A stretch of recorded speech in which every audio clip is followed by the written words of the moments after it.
Hello welcome students. सो आज हमारा lecture number ये हमारा लेक्चर नंबर 5 है। और आज हम ट्राई करेंगे कि दो सम इस लेक्चर में कवर किए जाए, सम नंबर 8 एंड सम नंबर 9। तो विदाउट टाइम वेस्ट हम स्टार्ट करते हैं सम नंबर 8 को। चैप्टर का इंट्रोडक्शन थोड़ा बहुत समझ गए होंगे, नहीं समझे हो तो पहले के 4 लेक्चर जरूर देख लेना। तो हम विदाउट टाइम वेस्ट अब आ जाते हैं सम नंबर 8 में। सम नंबर 8 में क्या दिया है कि 3% of electric bulbs manufactured by a company are defective.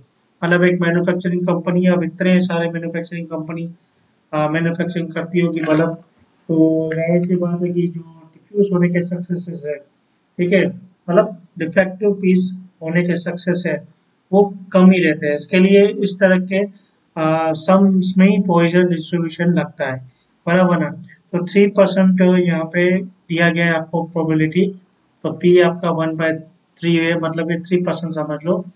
और एन जो है वो आपका 100 है, ठीक है। तो एग्जैक्टली 5 बल्ब्स आर डिफेक्टिव, उसकी प्रोबेबिलिटी हमें निकालनी है। तो यहाँ पे मैं अगर कह दूं तो मीन निकालना होता है हमें सबसे पहले। एन इंटू पी करें तो 100 इंटू 3%, तो आपका मीन आ जाता है आपका 3। और ये मीन 3 करेक्ट है कि नहीं है वो आप यहीं से फाइंड आउट कर सकते हो। अगर ई के ऊपर वही नंबर है जो आपका मीन आया है, तो आपका जो मीन है वो करेक्ट है।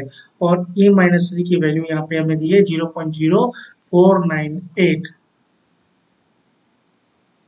यहाँ पे E-3 की वैल्यू दी है 0.0498, और हमें एग्जैक्टली 5 निकालना है। तो पी एक्स का फॉर्मूला क्या है? E-m into M raise to X divided by X का फैक्टराइज। तो एग्जैक्टली 5 मतलब एक्स की जगह 5 लिख दे। E-5 मतलब 0.0498 इंटू एम की जगह आपका आएगा 5, क्योंकि आप सॉरी मीन क्या है आपका 3 आएगा, और x की जगह 5 है तो 5 आएगा, और यहाँ आएगा 5 का फैक्टोरियल। तो 0.0498 इंटू 3 को 5 बार इंटू करिए, 1 2 3 4 5, 243। और क्या गलत है? 3 4 5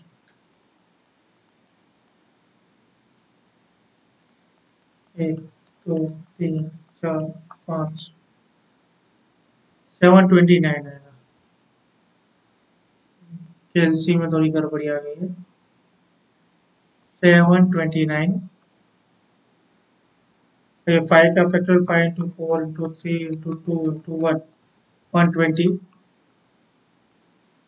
तो 0.0498 इंटू 729 डिवाइडेड बाय 120, तो आपका आंसर आया 0.3025। आई थिंक मेरा वहीं पे ही गलती हुआ है। ये 3/243 इंटू 0.0498 डिवाइडेड बाय 120। हाँ, यहीं पे गलती हुई है मेरी। 729 नहीं आएगा, 243 आएगा।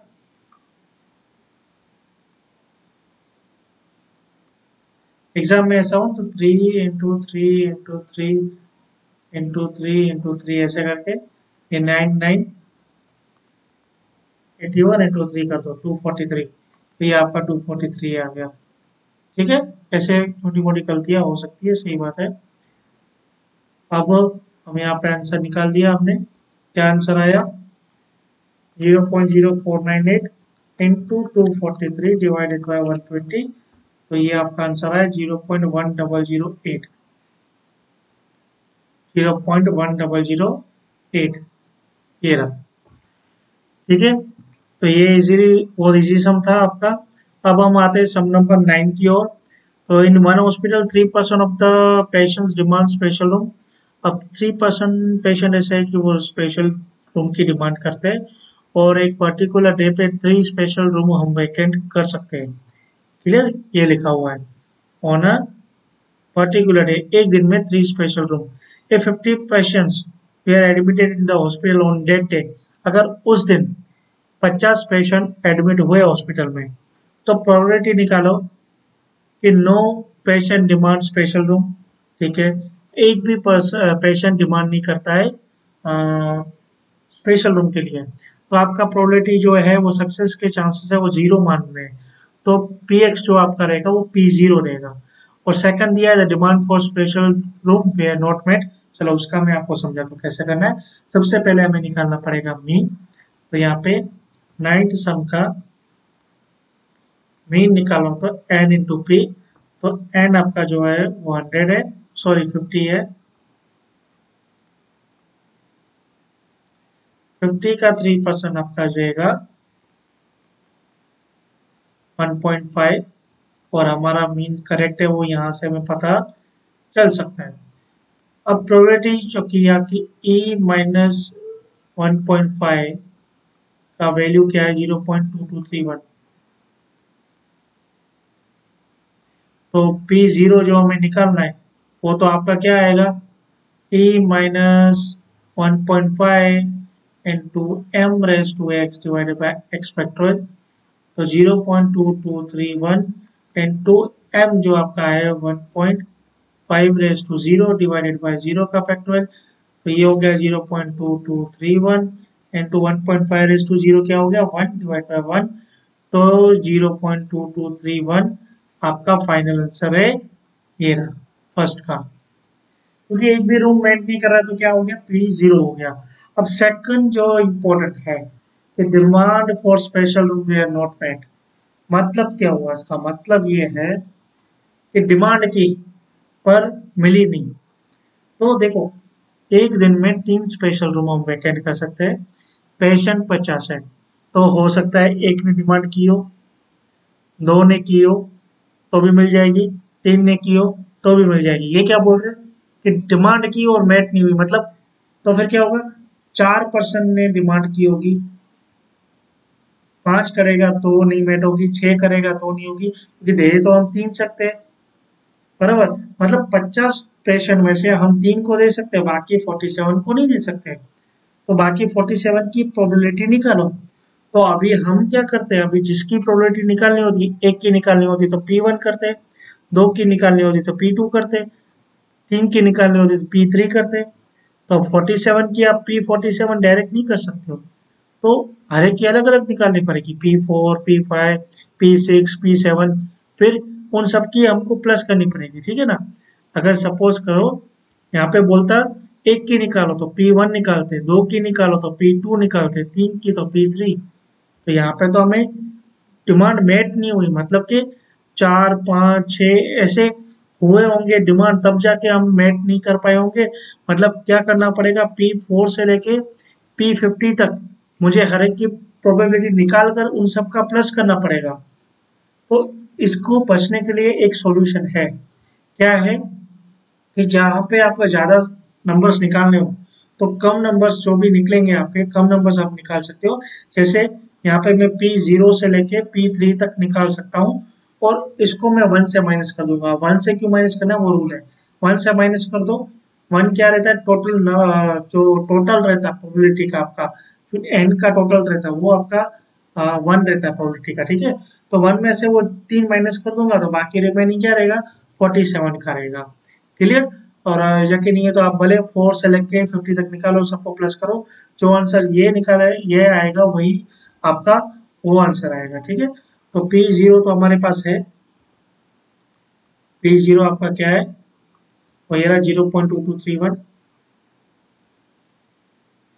P1 निकालते हैं हम, तो E माइनस 1.5 मतलब 0.22, फॉर्मूला में यहाँ लिख देता हूँ E minus 1.5 into M raise to X divide by X petrol into M क्या है आपका 1.5 और एक्स 1 है डिवाइड बाय 1 का फैक्टोरियल, सॉरी, तो ये 0.2231 इंटू 1.5 डिवाइडेड बाय 1, तो ये आपका आंसर आया,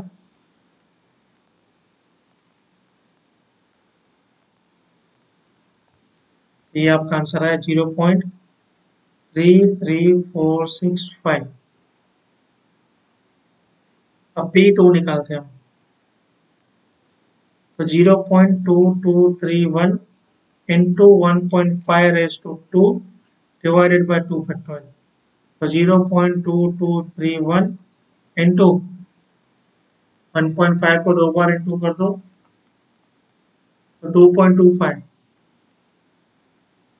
divided by 2 तो 0.2231 into 2.25 divided by 2 तो ये आपका आ गया 0.250987 आप 4 डिजिट तक भी लिख सकते हो, उसको 2510 भी कर सकते हो। ठीक है, मैं कर देता हूँ 0.2510। ठीक है, P3 निकालते हैं क्योंकि ये हमारी लास्ट डिमांड है, 3 तक हम वैकेंट कर सकते हैं। तो 0.2231 into 1.5 raised to 3 divided by 3 factorial. तो 0.2231 इंटू 1.5 को 3 बार कर लेते हैं तो 3.375 डिवाइडेड बाय 3 का फैक्टोरियल 6। तो 0.2231 इंटू 3.375 डिवाइडेड बाय 6 तो ये आपका आ गया 0.12549।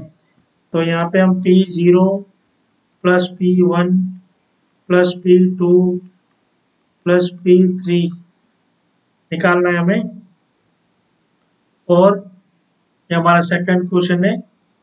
P कौन सा निकालेंगे? Px इक्वल टू 1 माइनस, तो 1 माइनस P0 क्या है आपका 0.2231 प्लस P1 आपका क्या है 0.33465 प्लस 0.2510 प्लस 0.12549।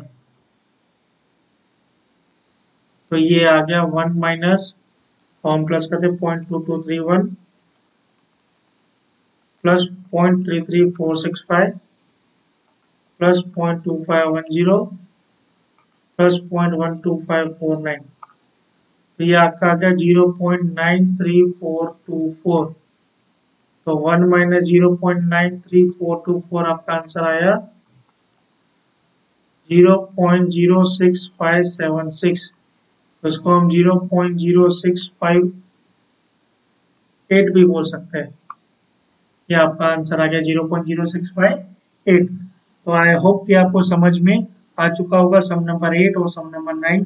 बहुत इजी, लेकिन 9 सम है वो जो कि मोस्ट इम्पोर्टेंट सम है एग्जाम के पॉइंट ऑफ व्यू से, तो प्लीज उसे अच्छे से कर लेना। मिलते हैं नेक्स्ट लेक्चर में न्यू सम्स के साथ, तब तक के लिए बाय बाय।